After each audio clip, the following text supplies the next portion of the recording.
maanta oo bisha Oktoobar ay tahay 2 waxaa ku soo gabagaboway magaalada Muqdisho shir laba bari socday 1 iyo 2 Oktoobar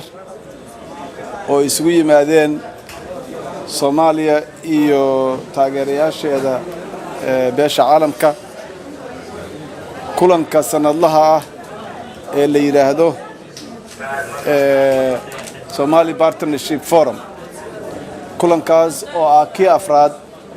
oo la qabto laba waxay ka dhacday hadda ka hor magaalada Brussels ee dalka Belgium xarunta European Unionka labana waxay ka dhacday Soomaaliya oo kii ugu dambeeyay oo ahaa maanta ka soo qaybgalayaashu waxay qiimeeyeen horumarkii la sameeyay ilaa iyo shirkii ugu dambeeyay shirweynihii ugu dambeeyay bishii July 2018 waxayna isku raaceen in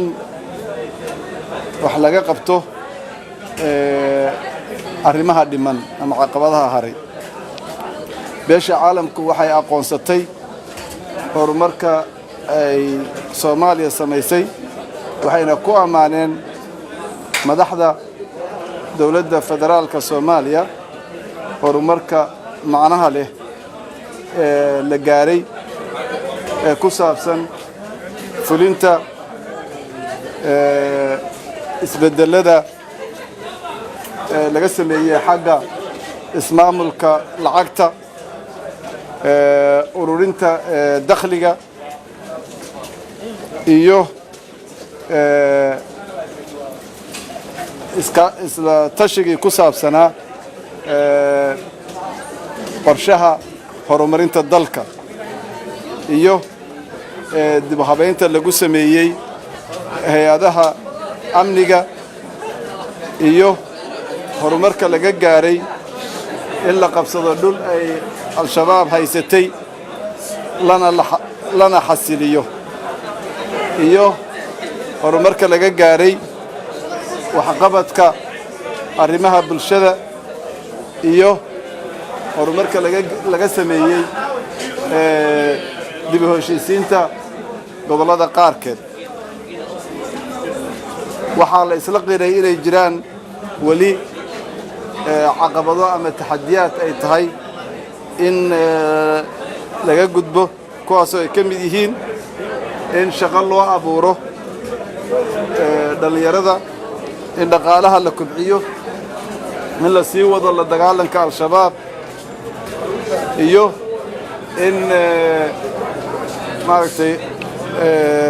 arrimaha bani aadamnimada dhibaatooyin ka dhasha guul laga gaaro oo la abuuro waxa la yiraahdo resilience ama adkaysi ku saabsan dhibaatooyinka bini'aadamka iyo in asaaska loo dhigo wada tashiga siyaasadeed iyo in la xoojiyo oo la ixtiraamo xuquuqul insaanka iyo in haweenka iyo dadka laga badan yahay la siiyo ka qaybgal iyo matalaad Soomaaliya iyo beesha caalamka ee goobjoog ah waxay ku heshiiyeen wax la yiraahdo mutual accountability framework oo ah isla xisaabtanka loo dhanyahay kaasoo ah in culayska la saaro meelo gaara oo u baahan waxqabad iyo resources intaba sidii loo gaari lahaa arrimahaas inta ka horeysa bisha December 2020 beesha caalamku waxay sheegeen horumarka laga gaaray arrimo muhiim ah sida xoojinta iskaashiga siyaasadeed ee dawladda federaalka iyo dawlad goboleedyada